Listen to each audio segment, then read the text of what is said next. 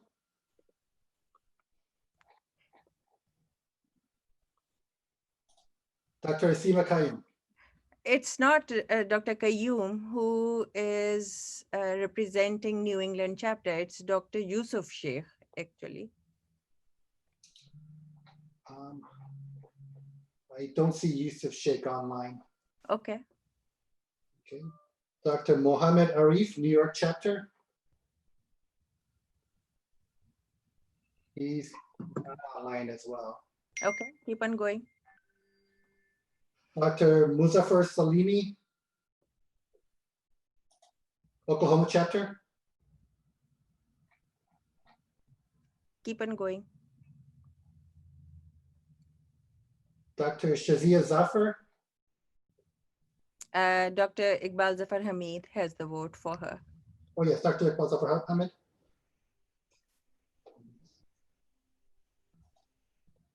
Dr. Hamid? No, my vote is no. Okay. Okay.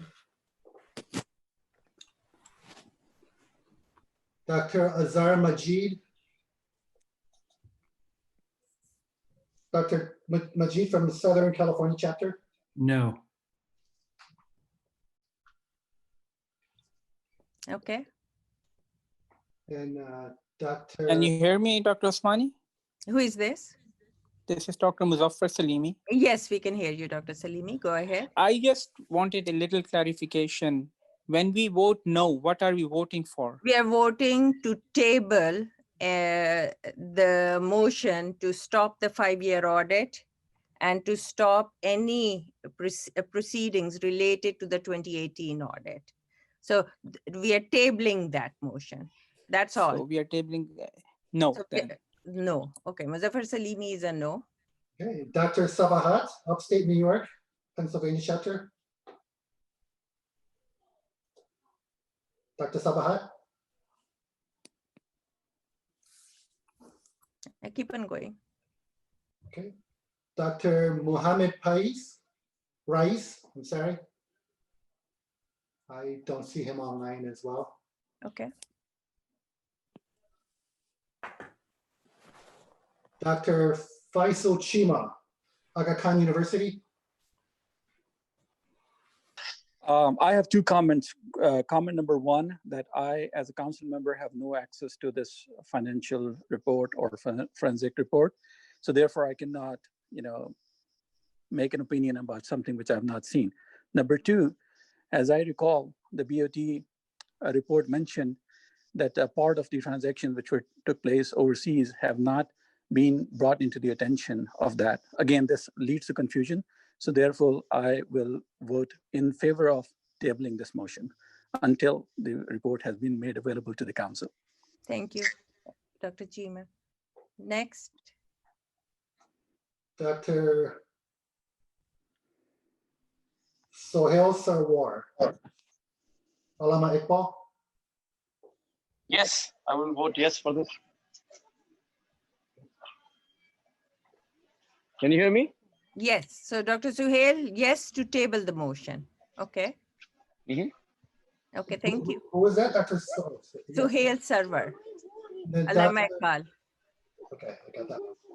Dr. Afnan Tariq of Caribbean. No.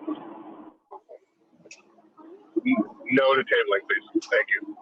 Okay. Dr. Usmani, I see a comment from Amin Nadeem from Illinois. He says he hasn't been asked to vote. Okay. Okay. Nick, can you, who is next for you?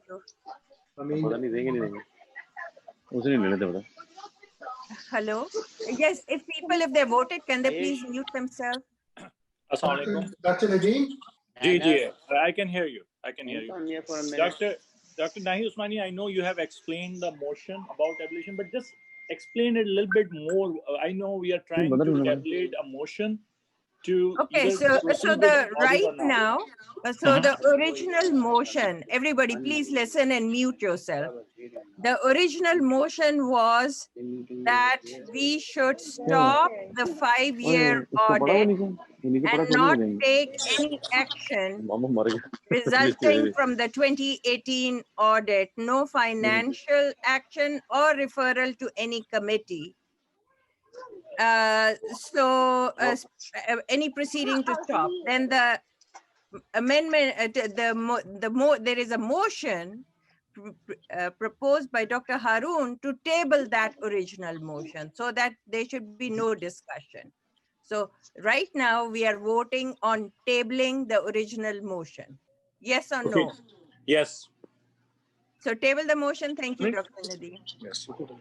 Okay, Dr. Arshad. Okay, next one is Dr. Zina Safdar. Dr. Safdar. Zinat Safdar. Dr. Safdar, Jina Singh. Yes, my vote is no. Thank you. Thank you, Zinat. Next. Dr. Rashid Hanif, Khyber Medical. Vote is no. Thank you, Dr. Hanif. Dr. Mohammed Sanaullah of Nishtar. The vote is yes. Thank you, Dr. Sanaullah. Next. Dr. Mujtaba Kazi, North American Medical. My vote is no. Thank you, Dr. Kazi. Next. Dr. Muzammal Habib, Punjab Medical. No, my vote is no. Thank you, Dr. Muzammil. Next. That's it? Dr. Samina Qureshi, or no, Dr. Sohail Aman. I think Khawar Guman says that he hasn't been recognized. I want to say the motion. I agree with Dr. Harun Durrani. Okay, so to table the motion. Okay, thank you. Yes to tabling by Suhail Aman. Dr. Usmani, Dr. Khawar Guman and Dr. Nahid Chaudhry from Canadian chapter haven't been recognized. Okay. Dr. Guman, you're unmuted. My vote is yes. Table the motion. Thank you, Dr. Guman. And then Dr. Nahid Chaudhry. Dr. Chaudhry? your vote? Dr. Naheed Chaudhry of Canada chapter? Yes, can you hear me? My answer is no. Thank you. So okay, if everybody has voted, can we have a total neck? Sure.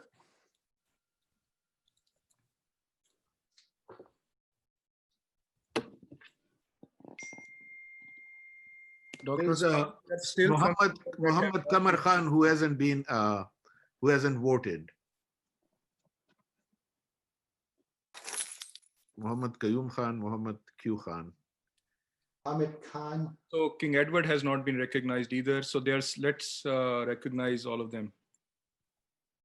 Muhammad Khan is, here we go. Dr. Muhammad Khan, your vote?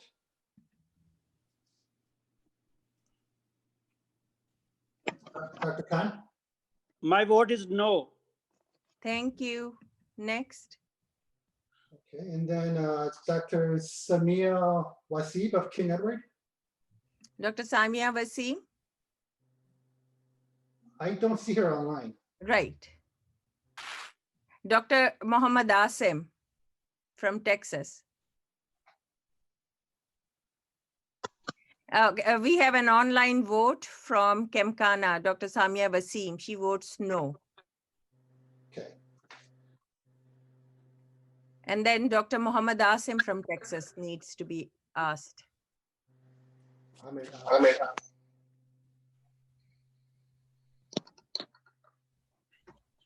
I don't see him online. Huh?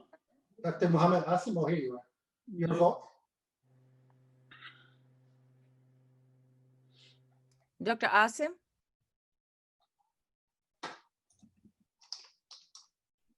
He's there. He's saying he's not being recognized. Hello, Dr. Asim? Yes, can you hear me? Yes. I vote no. Thank you. Okay, anybody else left to He's vote? the Dogana president. He's not here. She's not, at least I can't see her in the list. She's it. Dr. Naqvi, your vote? Shagufta Naqvi. She's unmuted.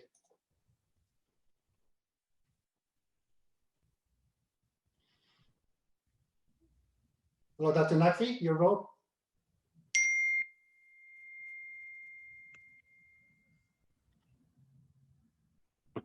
We're not able to hear you. You have to unmute yourself. Okay, so let's just count the votes, please. Okay.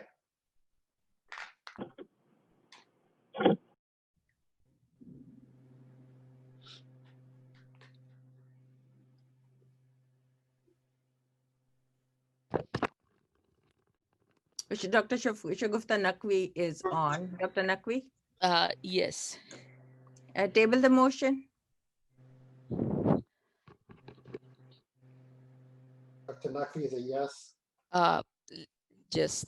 I think, just give me a minute. Okay. Please take all the time. Dr. Muhammad Arshad says that he is muted. I have Dr. Muhammad Arshad's vote already. Oh, I vote, okay. Okay. What should I? So we are right now just voting on whether to table the motion that Dr. Kamran Rao made about stopping the 5-year audit and then take no financial actions and all proceedings related to 2018 audit. So are you tabling the motion or not? No, I think we should look into that. Okay, thank you. Yeah, thank you so much. So what's the total vote? Let's then go to the original. Dr. Muhammad Arshad, your vote? Can you hear us? Dr. Arshad?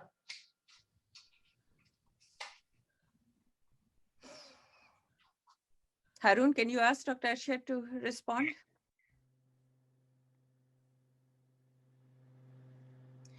So what's the current vote count, Nick? He just texted me, he's muted, but I will We have 27 total votes. And we have here, let me count it again.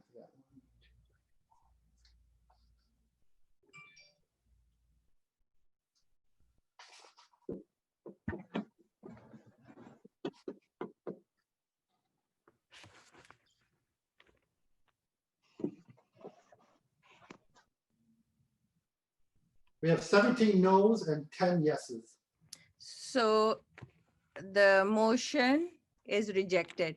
So let's go back to the motion that Dr. Kamran Rao made, which was seconded by Dr. Afnan Tariq, that we stop the 5-year forensic audit, and before any motions or actions are taken on the 2018 forensic audit, there we should stop all proceedings and referrals to any committees. Is that right, Dr. Kamran Rao, or do you want to, or Arshad, or do we need to restate it? I think that's right, and the first motion sustains. Well, we have to take a vote on it. No, I don't think that. No, we don't have to take the vote because it's staying. Yes, we do. No. We have to take the vote, Dr. Rao. So let's take a Rao. Nahid, can I be recognized for a second? Yes, please go ahead. I just wanted the reason I presented to table the motion was solely on the basis that we should follow the procedures. That thing I No, agree but Harun, it's done. Please. It's done. I'm just saying that I agree with canceling the audits and also not taking any action. So I agree with the motion which Kamran did, but I just wanted that we should follow the procedure and do it the right way. Okay. So my motion is defeated. That is, I'm fine with it. Yeah. So let's now take a vote on the motion that Dr. Kamran Rao made, and it was seconded by Dr. Afnan Tariq. We have had discussion. Let's take the vote now. Nick, can you go ahead and get the vote? I think Harun can take the vote. He's the secretary. So yeah, Harun, you want to take the vote? The route guidance is now finished. Actually, I do not have the list of the council members in front of me. So Nick, if you can just keep on taking the vote, please.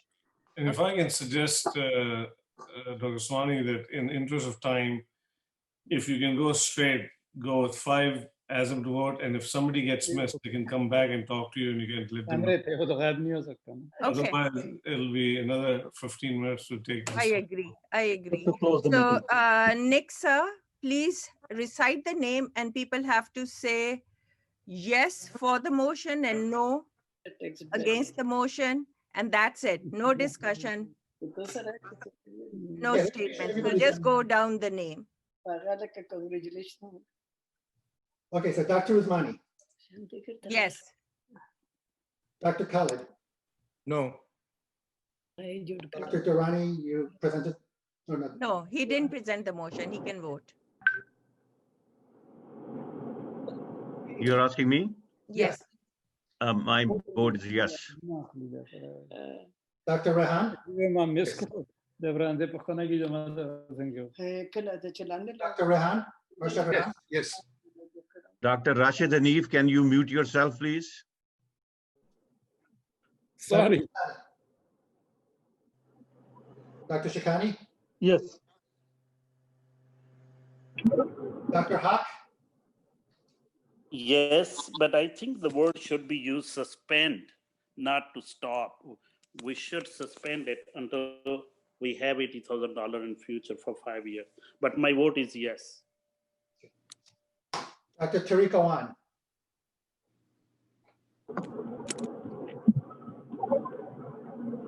Dr. Awan? Just move on. Don't wait. We don't have time. Okay. Dr. Nahid Chaudhry?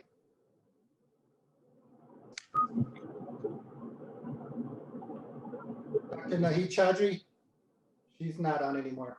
Nick, I would suggest keep going, and if they miss, they can always raise a hand or try to come back or say that. Dr. Kurum?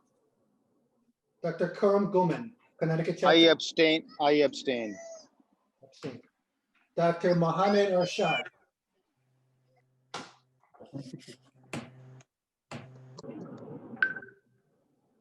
Dr. Sadia Kaiser.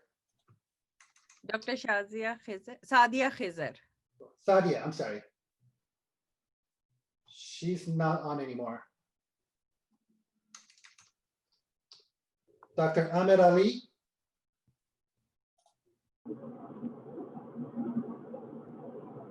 Dr. Ahmed Ali. Dr. Amin Nadeem. Dr. Nadeem of PPS. Can you repeat the motion once again? Sorry. The motion is to stop the 5-year forensic audit and stop all proceedings and referrals to committee on the 2018 audit. Okay. So yeah. So my vote is yes. We should stop. Okay. Dr. Bushradar. Yes.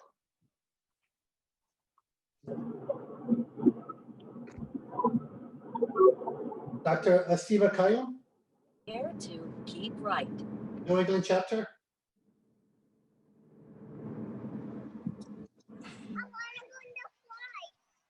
Dr. Muhammad Arif, New York chapter.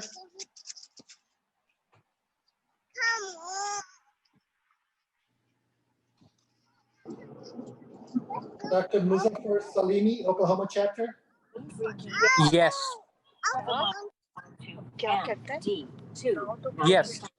Okay. Dr. Iqbal Zafar Hamid.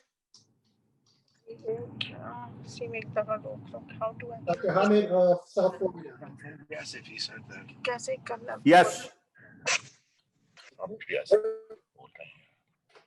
Did you hear me? Yes, we did. We got your vote. Okay. Dr. Azhar Majid, Southern Yes. California. तुमने ना मेरा mind. Dr. Majid. Yes.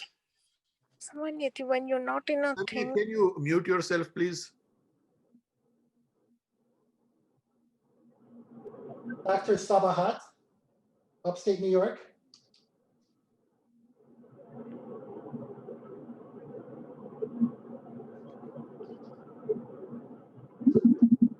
Dr. Mohammed Raiz, Virginia chapter.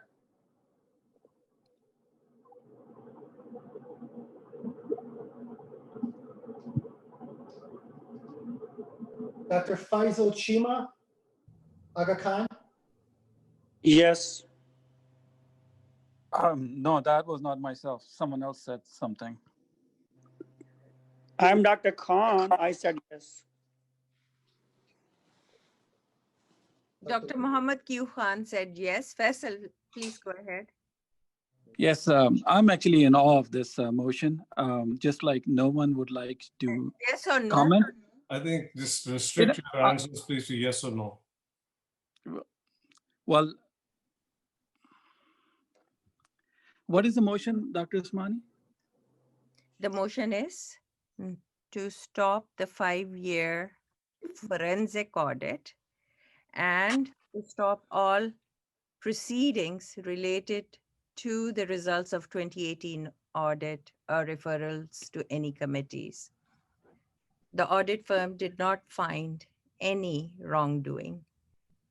Okay, see, you had to state the motion before I could vote. I think it was stated multiple times, Dr. Chima. Please Yes, answer and then move on.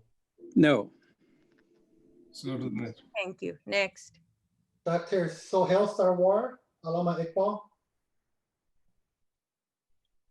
Dr. Sarwar. Can you hear me? Yes, we can hear you. Vote for no. Thank you, Dr. Sarwar. Dr. Afan Tarek, Caribbean.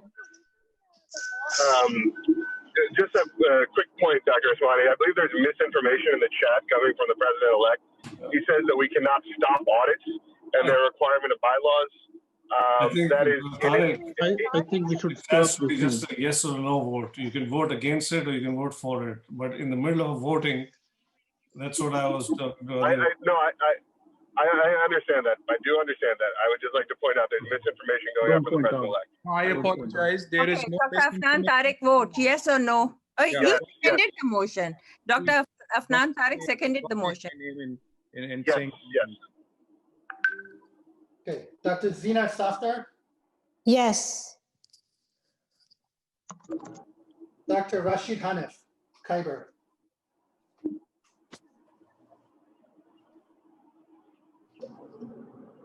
Yes. Did you hear me? Yes. Yes, I got Yes, your vote. thank you. Dr. Nahi Chaudhary is waiting. Dr. Nahi Chaudhry, your vote? Yes, please.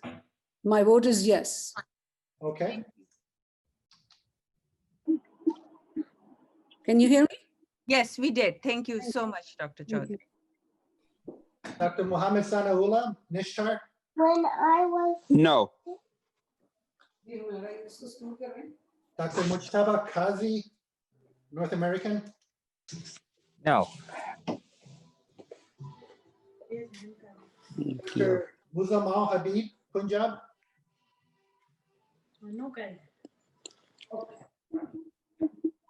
Dr. Habib, Dr. Sohail Aman, Rawalpindi. Yes. Thank you, Dr. Suhail. Next.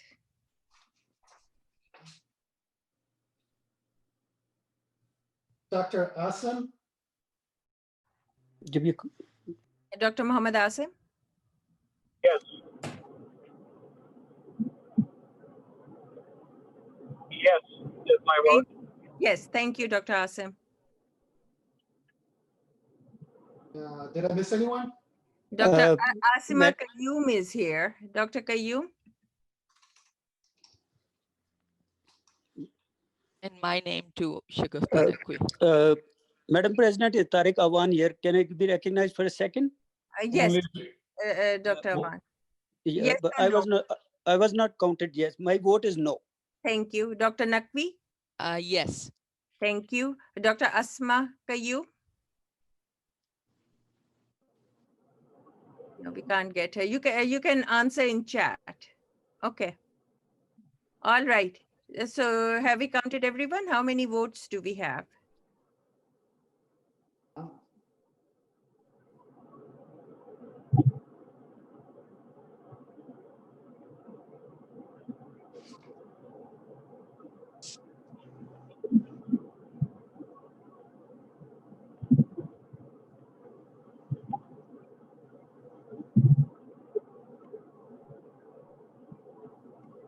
Dr. Nixa?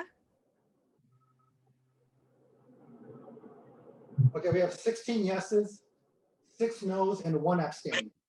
Okay, and Samia Wasim also said yes. So 17 yeses. 6 noes, 1 abstain. So the motion carries.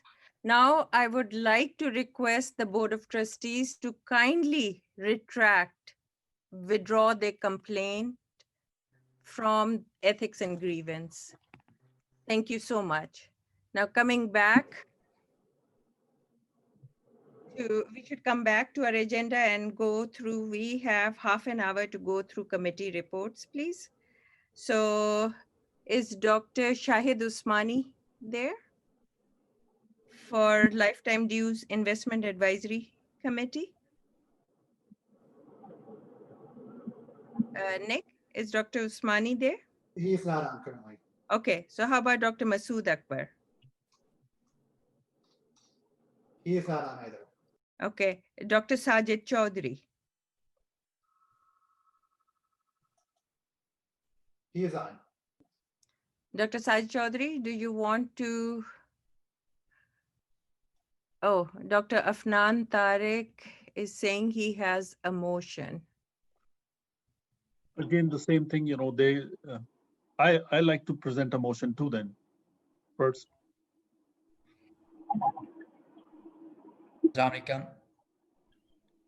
Ji, Sajid, please. Dr. Afnan Tariq, at the end of the meeting, we can entertain motions. If you could kindly wait, let's do the committee reports. Thank you.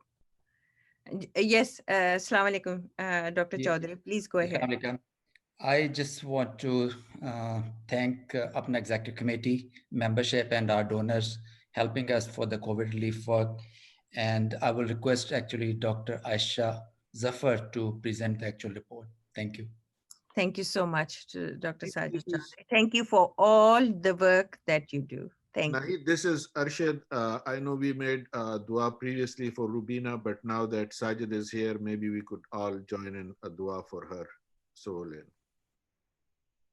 Please let's take a minute and say Surah Fatiha. Thank you.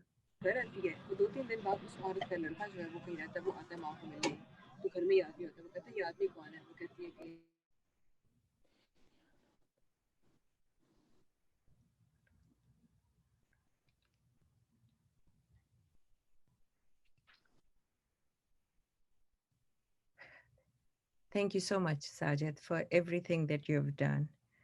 Can I please request Dr. Aisha Zafar to come and present the Social Disaster Welfare Relief Committee report? Thank you.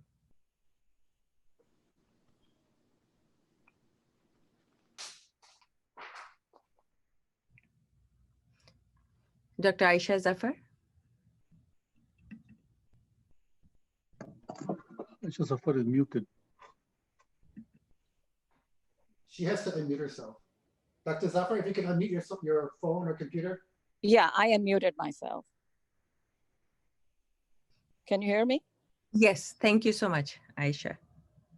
Ji, Assalamu alaikum ji. So I just have a brief report, and I'm presenting this on behalf of Dr. Sajid Chaudhary and also SWDRC.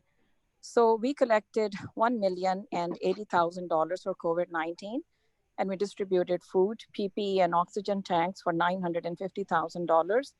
We partnered with Helping Hands, Ahuwat, Selani Trust, Al Khidmat, Khana Ghar, Shahid Afridi Foundation, and matching was done by Selani and Shahid Afridi Foundation for almost every project that we did with them.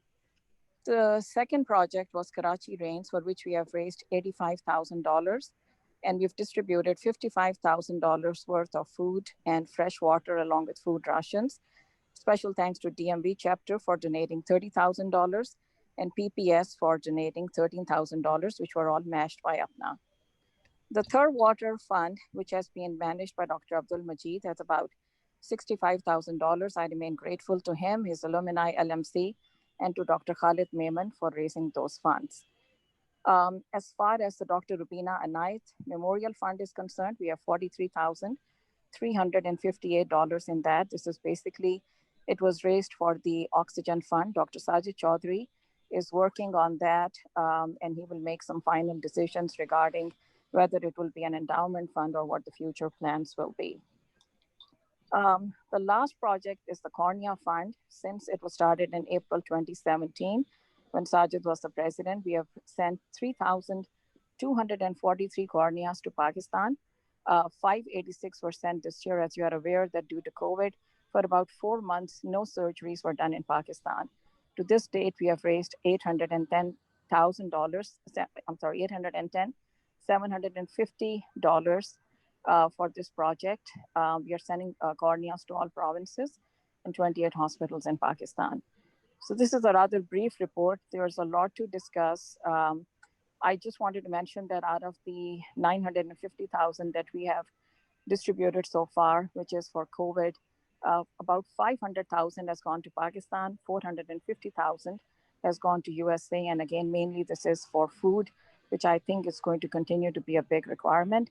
Sajid and I are very grateful to each one of you, to the donors, chapters, and to the alumni, and to the executive committee for all your support. Thank you very much. Thank you so much, Dr. Aisha, Dr. Sajid, for a remarkable job that you have done. Now I would like to request Dr. Zia Ahmed for cable report. Thank you, Dr. Osmani. I think I'll also, in the interest of time, give a brief report. Constitution Bylaws Committee, as you pointed out, has been meeting, and we're trying to address the many issues that are there. And as pointed out by various people who presented the reports, a lot of problems have arisen, not because of any bad intention, but because of ambiguities which have been there in the Constitution and how it has grown over time. And sometimes things don't jive with each other and maybe in conflict with each other. So we have, looking at all the aspects I had presented in the summer meeting, what we had come up with the board of directors, how it would be formed, and what was the making sure that also fulfills the requirements of Illinois state law, which we have to abide by since our organization is incorporated in Illinois. And the next step was also to get a legal opinion. But as you pointed out in your opening remarks, that there have been a bit of a backstabbing there because of the lawyer who was hired as definite. And I think we're looking at the board of directors now to let us know which direction to proceed, whether it be the same lawyer that we will be consulting, or it's the old company with a new lawyer. And I think that's the time that will come. Just to point out, we've had 15 meetings since our committee was formed in February. And in addition to that, the last meeting was on October 1st, and then we have every 2 weeks we're meeting. And there's been a lot of discussion, and I think we made great progress. In addition to that, we did have the listening sessions, which I am personally grateful to all members of the Cable Committee who took time. We had 5 listening sessions on this past Saturday, starting at 9 a.m. Eastern time, which was 8 a.m. in Central and 6 a.m. on the West Coast. 1 45-minute session, and with 5 of them on Saturday, 3 of them on Sunday. And we got suggestions from the members, and some of them at our request have sent their recommendation in writing as well. And we will incorporate that in our discussion and see how we can utilize them and include them in our final decisions. So that is, right now we're looking also at what the role of and structure of council needs to be, because as we realize that council is one of the most important bodies as a legislative body in our organization, and to make it efficient and active and be the source of a lot of problems that can be solved at the council level. And we're working on that. I think those are some of the things. If even now, and if you has any suggestions that you might want to give us, please send it to Nixa at the APPNA central office, or you can send it to me, it's ziamoiz@yahoo.com, or to any member of the Constitution and Bylaws Committee. All of us can be found. If you don't have our addresses, you can contact APPNA central office and they can give it to you. And any information that comes to any member will be shared by the other members of the committee.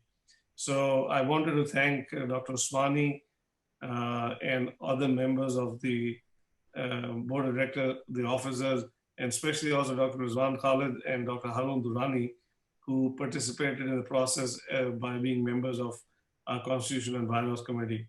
And so I want to thank all of you for the trust that has been shown, as well as the board of trustees that entrusted us with this job.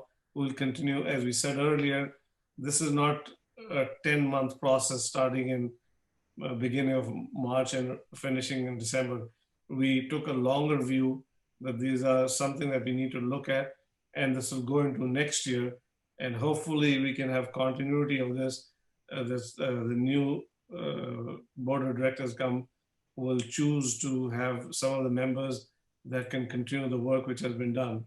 And I'm confident that will be the case. And hopefully we can come up with a document which not only will address the issues that have confronted our organization, or some ambiguities which have resulted in different interpretations, and even well-meaning people having a different view and resulting in conflicts and litigation, but also have a buy-in and unanimity by all, so that it is not just a small section, 50% plus one, kind of thing. We want it to be as widely accepted and viewed that it answers and addresses all concerns as possible.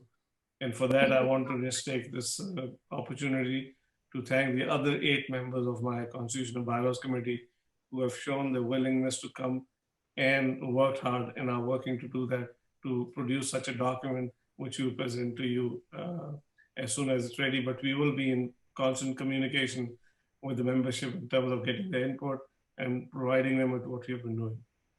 Thank you so much. Thank you. Thank you so much, Dr. Zia. I would now like to recognize Dr. Afnan Tariq. He has raised his hand for the past hour. So Dr. Tariq, please go ahead.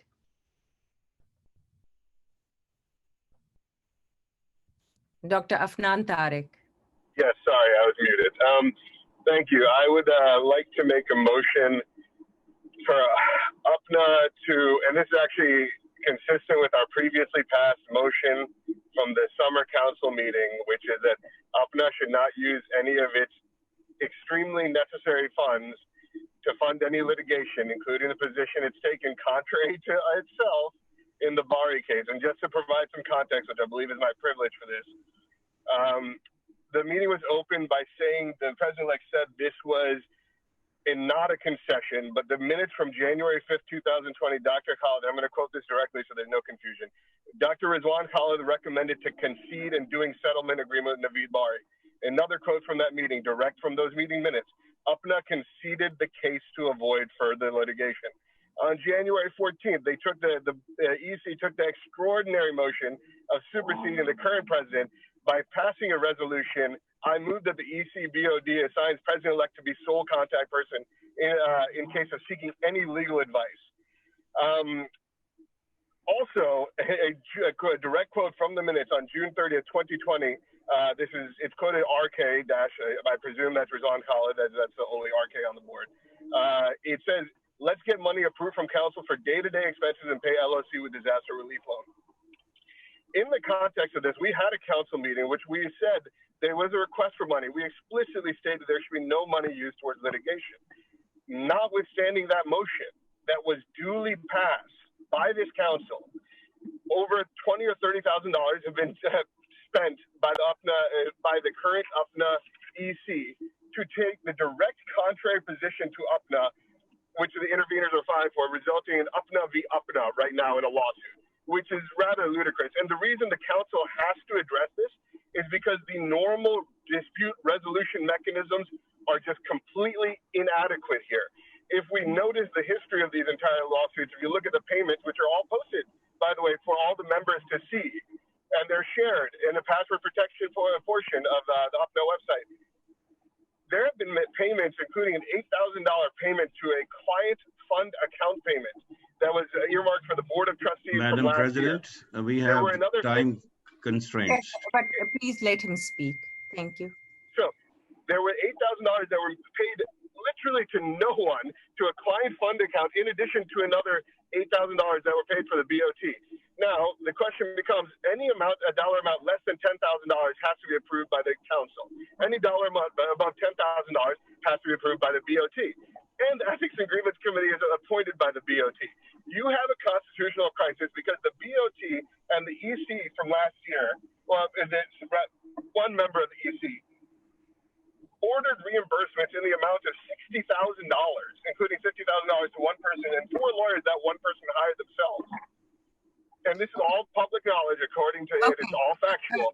And so I would like to stop. I'll come to the motion.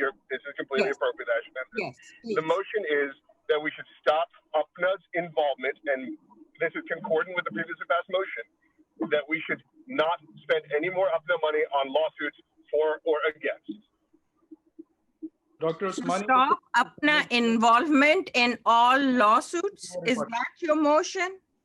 Well, it's really the Bari lawsuit. It's the Bari lawsuit. Because APPNA has already said that they were not going to be involved in this.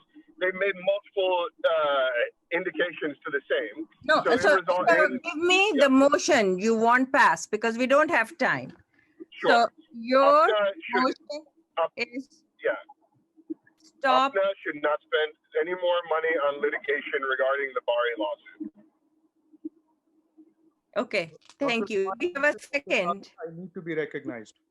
My name has been taken directly by a council member. I need to be recognized. No, you have to wait. There is a motion. I need to find out whether there is a second to that motion. As soon as the motion is either, I need to speak. Okay, after that, there will be discussion time, Dr. Khalid.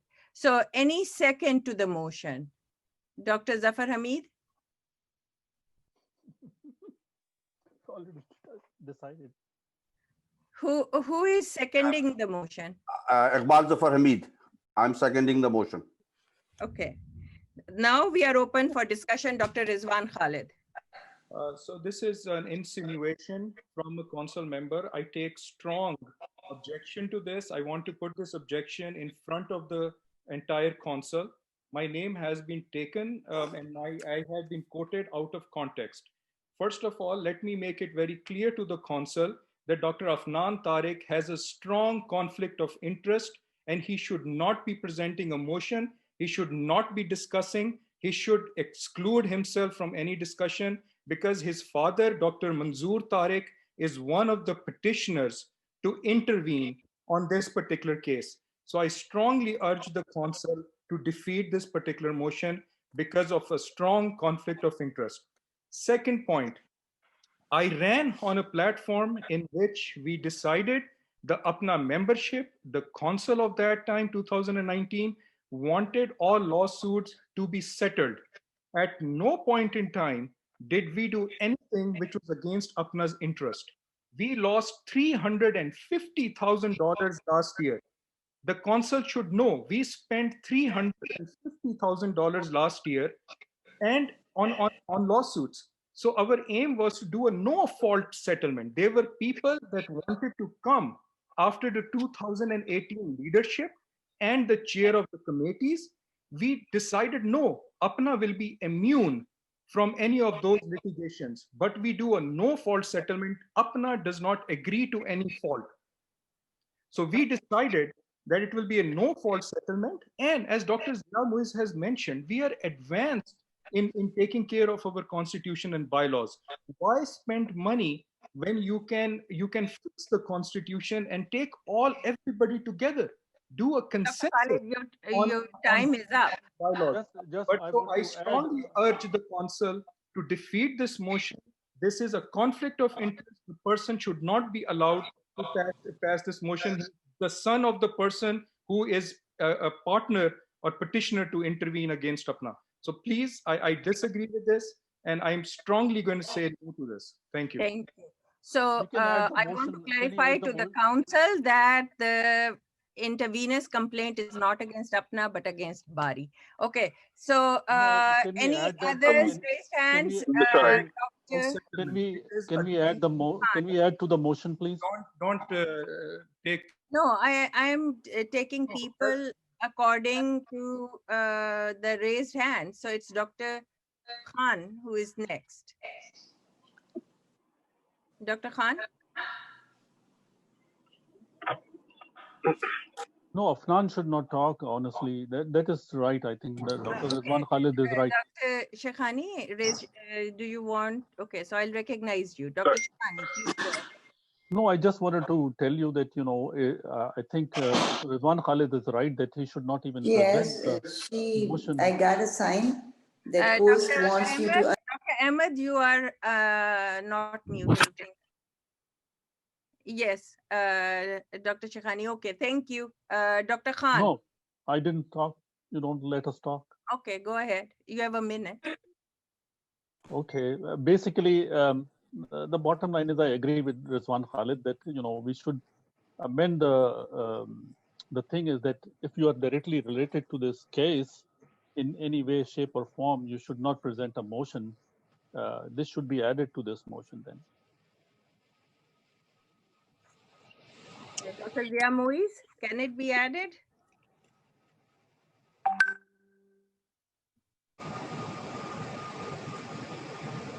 Dr. Kamran Rao, please go ahead. I believe it has to be addressed by the original proposer if there's an amendment. Dr. Zia Muiz can correct that. Yes, Dr. Tariq is correct. I actually answered that, but realized I was on mute. So for it to be added, it has to be added by the person who's proposed the motion. So it has to be Dr. Tariq who adds it.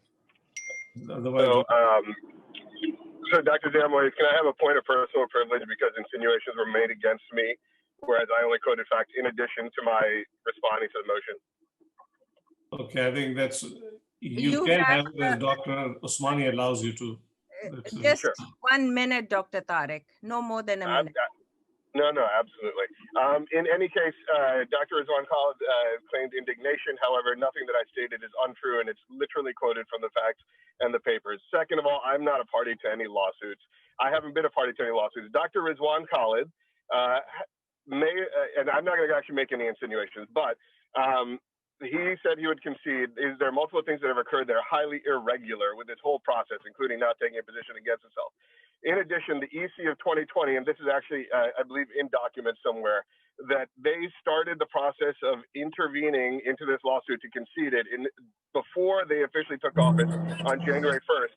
They finalized it on January 5th. Now, I won't say, and that is in documentation somewhere, before it took the court. So I'm not conflicted in any way. I have no financial stake in this whatsoever. I have no interest other than the best interest of APPNA. There are conflicts up and down. Your minute is up. I am going to, in the interest of time, I'm going to limit it to the EC, the council members only. So Dr. Kamran Rao, I recognize. Thank you so much, Madam Usmani. I am a council member for 3 years, and I will just take 30 seconds to tell new council members that there were amendments. Those were approved by a majority of APPNA members, over 1,000 people, and they were implemented. Then there was one gentleman, Mr. Bari. He went to court against those amendments. Yes, there was a lot of expense, and the case was withdrawn in the good interest, as Dr. Rizwan Khalid said. However, now it's not APPNA money. Dr. Manzoor Tariq, Dr. Kamal Haider, they are going against Mr. Bari. So these are two people. We need to let them settle, because, you know, Bari has caused damage, 300,000 to APPNA. I think this is a blessing in disguise if two people are going after him, and it's not APPNA money, but they are going for the right reason, because the amendments, those were approved by 1,000 people. They were thrown in the trash pan due to any reason. So I agree with this motion that APPNA should not be a party in that. Let Dr. Tariq, let Kamal Haider deal with Mr. Bari, who has caused major damage to APPNA. And yes, I agree with this motion. Thank you. Okay, thank you, Dr. Kamran. I want to recognize Arshad Rehan. He has been waiting. Let me first ask Arshad Rehan. I just wanted to say, like, that there has been like a couple of remarks by Afnan in his original, backing his original motion and then rebutting Rizwan, that there may have been some irregularities from the EC. I can say that as the treasurer, that there have been no irregularities whatsoever. The council's motion about the spending money on litigation was very specific at that time about the funds from the lifetime dues. And I can assure him, as I said in my presentation as well, that that money has been put in a separate account. That money is not being used for any litigation. That being said, my views in the EC about this ongoing litigation, ongoing bleeding about this case are very clear. I am not in favor of continuing to bleed APPNA's more money into this. I think if it does not jeopardize APPNA in any way, which I don't think it is, we should leave it to the court, and we should just let the court know that we will accept whatever decision they come up with. Whatever decision the court come up with, you know, we are looking at another like $60,000, $40,000 spending on it. So, I mean, that said, but I would like to refute that any insinuation of any irregularities regarding the funds. Thank you so much. Dr. Durrani. Just 1 second. This motion, the Bari lawsuit was only settled in good faith. That was to save APPNA money. There was no other motive behind it. Thank you. Thank you so much. Dr. Durrani. I also want to This is really concerning. Dr. Afnan Tariq, as a council member, has been presenting similar motion in all council meetings. And I personally believe this is a severe conflict of interest. And tying APPNA's hand as an organization not to be able to defend itself and leaving APPNA's defense to somebody who were ex-BOT members does not make any sense. We do not want to spend a single penny in lawsuit. That's all as a secretary, as a president, I have been saying that we need to stop all litigation. We need to end everything. And we were able to end, but unfortunately, 2 board of trustees went and they filed the complaint. Thank you. I will request that Dr. Afnan Tariq, that he should talk to his father and really they should withdraw the appeal. We need to sit together instead of passing the motion, tying APPNA's hand as an organization. This is real, very, very unfair to do that. Thank you so much. Dr. Zafar Hamid. Dr. Usmani, you did not hear me. Oh, Dr. Khan, just a minute, Dr. Yes. Hamid. Dr. Khan, I recognize first. Yes, Dr. Yeah, Khan. I was muted when my turn was, so I want to say something. This is a great irony and double standards that the majority of the current executive committee, excluding Usmani, they withdrew the case in the name of saving money, but why they spend another $40,000 and again join this intervening trial, which was brought by Tariq and Kamal, and APPNA has nothing to do with it. I think this is hypocrisy, this is double standard, this is irony, and this must stop. So yes, all council should say that APPNA from this point onward should not spend a single penny on any lawsuit whatsoever. Thank you, Dr. Khan. Dr. Zafar Hamid. Thank you. Can you hear me? Yes, loud. I completely agree with what Dr. Arshad Rehan and Dr. Q Khan said, that APPNA should not be involved, as the major, most important motive to withdraw against the defense, against the body lawsuit was to save money. So there should not be double standard. That's number one thing. So I completely agree with that, that APPNA should honor. Number two is that every council member in this council is a grown-up intellectual. It doesn't have to be someone's son or father or brother or sister. They have all mind of their own and they're all working for the betterment of the organization. So please do not bring these relationships up here. If Dr. Afnan Tariq is son of someone, Manzoor Tariq, or I am brother of someone, that does not matter. Everyone has their own individual position. So please, please, please do not bring these relationships here. Everyone is talking their own mind. Thank you. Thank you so much. I think everybody who was in the council has had discussion. We should now take the vote. Nick, can you please take the vote on this motion? Once again, can you say the motion? Dr. Zia Moise to rule out if there is a conflict of interest? So, in terms of conflict of interest, that is something that comes up. And yes, there are times you can say that because of a fuzzy relative, but there's no law that prevents him from participating in the discussion. So I think Dr. Afnan Tariq has a legal right to present a motion, even though if he may be related to the person who's a participant in the litigation. So Can you take my vote first, because my patients are waiting for 4 hours for me and I don't want my patient to die. Can you take my vote first, please? Yes, Dr. Khan, we can absolutely take your vote. So the motion is to stop APPNA's involvement in Bari's lawsuit and the intervener complaint. My vote is yes. Thank you. Dr. Nick, can you please take on the vote? Dr. Usmani? Yes, stop. Dr. Khalid? Strongly Yes. don't tie APPNA's hand, please. Your vote is no. Dr. Durrani. Absolutely not. This is unfair. Yes or no, Harun? You are tying the hands of the organization. No, no. Dr. Rahan. Yes. Dr. Shikani. No. Dr. Atisham Haq, Alabama chapter. Yes, we should stop spending APPNA money. Yes. Dr. Tarika Wan, Alberta chapter. Dr. Wan. Dr. Nahid Chaudhry, Canada chapter.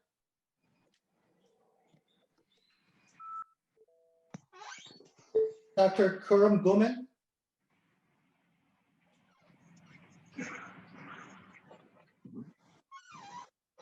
Dr. Guman. My vote is no. Dr. Muhammad Arshad. No, no, that's Qayyum, not Irshad. I got his vote. I'm asking for Dr. Muhammad Arshad's vote from Delaware Valley. Dr. Irfan Imami. No, he's not on. Dr. Sadia Kaiser.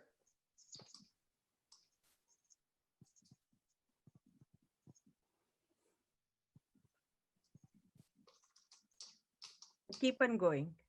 Dr. Ahmed Ali, he's not on. Dr. Amin Nadeem, PPS. Can you please repeat the motion? I'm sorry, it's very loud where I am right now.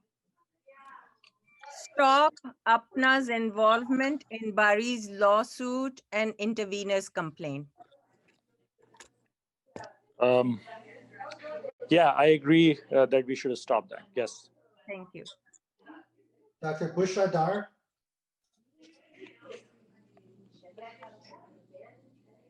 Dr. Dar. Can you unmute me? You are muted. You are unmuted.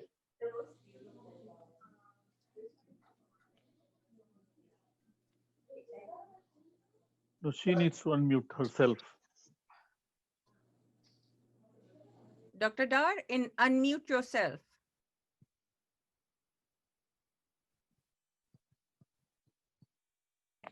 Yeah, can you hear me now? Yes. Yeah, my vote is yes. Thank you. Dr. Asima Kayum.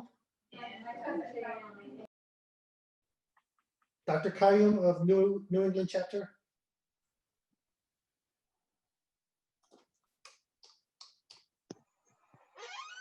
Dr. Mohammed Arif.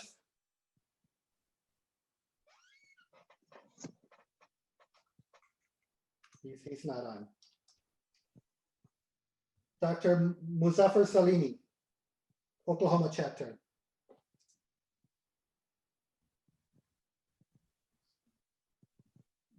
He's not on also. Shazia Zafar, or no, I'm sorry, Dr. Iqbal Zafar Hamid. Yes. Can you hear me? Yes, I heard your vote. Dr. Azhar Majid, Southern California.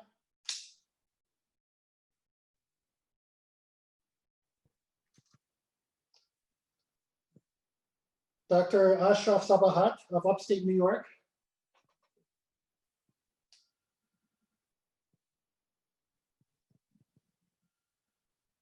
He's not on. So there is a yes vote from Muzammil Habib, a no vote from Tariq Awan,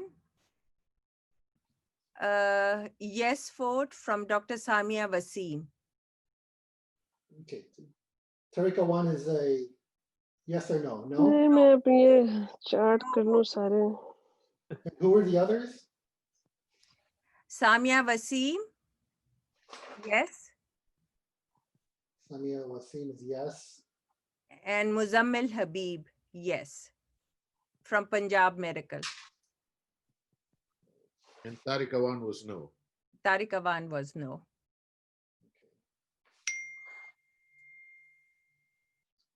Okay, Dr. Faisal Chima. Aga Khan. He's not on. Dr. Sohail Sarwar, Alama Iqbal.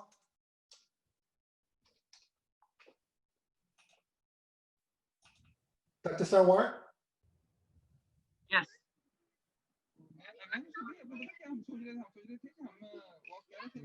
Dr. Afan Tarek presented the motion, so yes. Dr. Tanveer Khan from South Texas chapter is waiting. Dr. Tanveer, your vote?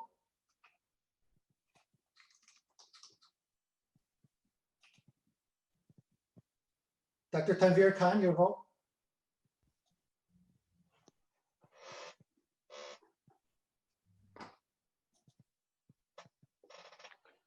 Hello? Dr. Khan, is this you? Yeah, can you hear me? Yes. Yeah, so no APPNA money should be used for any lawsuit. So the Thank you, Dr. Khan. So that's a yes vote. yes. Okay, Dr. Zinat Safdar. Dr. Safdar? Yes, yes. Thank you. Thank you. Dr. Rashid Hanif, Khyber Medical. I abstain.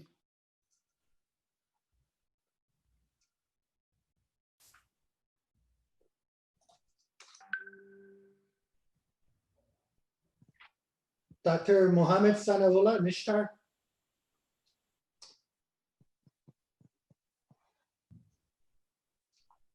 He's not on right now.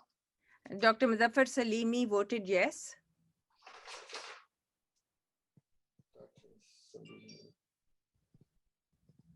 Oklahoma chapter. Dr. Salimi, yes. Dr. Mujtaba Kazi, North American. He's not on right now.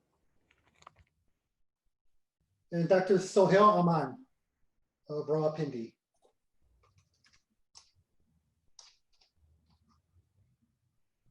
Azhar Majid said yes, but he can also vote in person.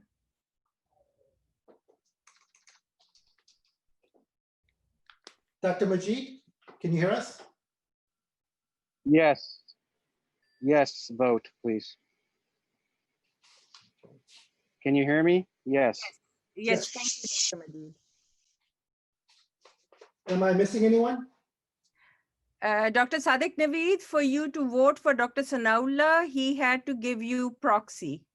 So he has not given proxy to you. So sorry, you can't vote for Nisbet. Well, then in similar way, we have not received proxy for Dr. Iqbal Zafar Hamid either. Yes, we did. We did 3 days ago. So please include my vote too, Dr. Kamran Ali. Yes. I don't know, no one asked me, so. Oh, okay. I don't know. Dr. Kamran Ali, yes. Dr. Ahmed Ali is there now. Is he counsel? So. Yeah. Dr. Ahmed Ali? Dr. Ali? Can you hear us? Yes, I'm trying to unmute. Yes, my vote is yes. Thank you, Dr. Ali. Dr. Suhail Sarwar. He already voted. He did? Okay. Yeah, I think so. So Dr. Kamran Rao voted, Dr. Ahmed Ali voted, Dr. Suhail Sarwar. So everybody voted. So, Can Dr. you Mani, take... just 30 seconds. I want to tell you something about our bylaws. If you allow, it's a point of clarification. And you can ask Dr. Zia Muiz, please, you are our parliamentarian.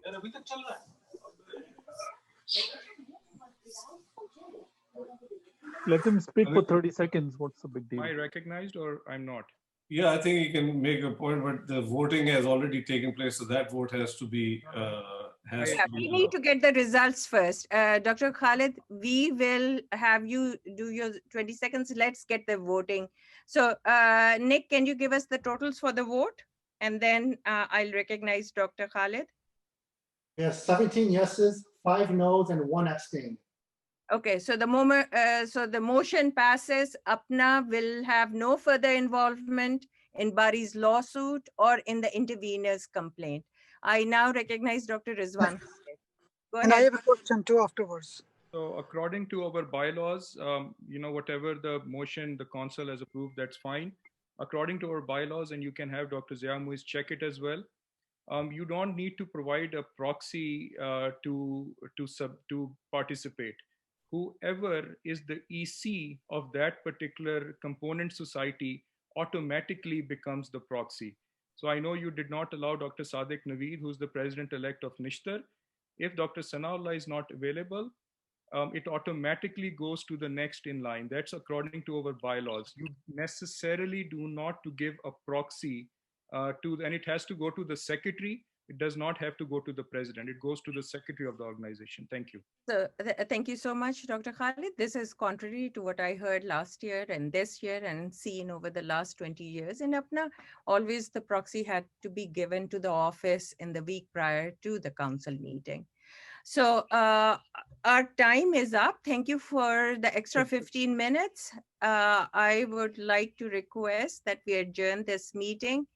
If anybody can make a motion to adjourn the meeting, I'm very thankful to all the committee members. I'm sorry that you didn't get a chance, but we took care of two most important current issues that APPNA is facing, and it puts safeguards APPNA for the long term and helps Also a us sad day. work on our cable Arun, amendment. congratulations.